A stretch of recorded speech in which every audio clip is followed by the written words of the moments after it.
This ain't advice. I'm not your advisor. And as they say in the biz, slap that subscribe button. We're only about 100,000 away from a million. We're almost there.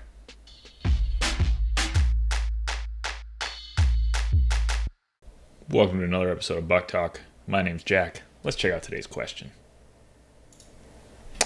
Advice on what to do with checking account money. Sorry for the long post. It doesn't look that long to me. Quite unsure what to do. You've been working full time for 18 months. Very nice. Living at home. Saving a bunch of cash, presumably. You have paid off all your student loans. You have no debt. The issue is you don't know what to do with your money. You got a little over $10,000 in your checking account. You do not have a savings or investment account except your 401k through work. It's good to have 401k.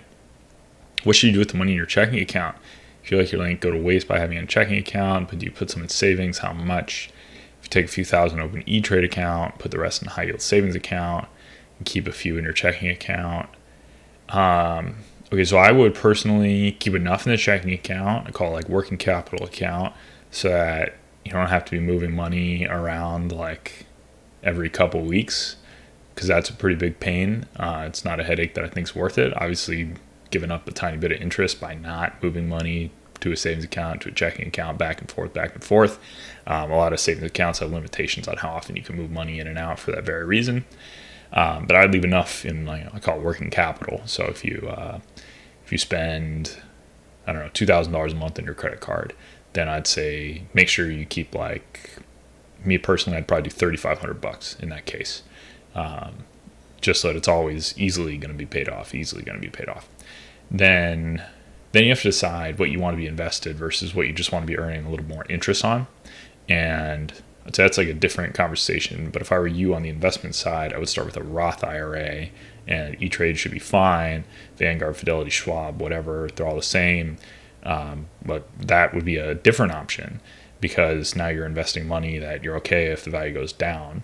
But as far as saving up actual cash, just trying to get interest, there's lots of online banks that you can use that pay pretty reasonable interest. Usually they have like a high interest rate that they're offering.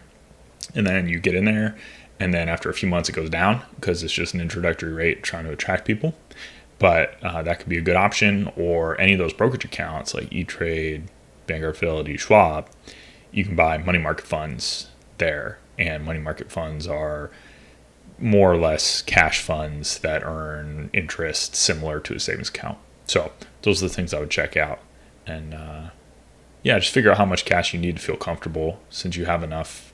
I mean, 1% or 0.6% on $5,000 or $10,000 isn't going to make a big difference, but you feeling uncomfortable probably will. So you don't need to move it all over. Good luck.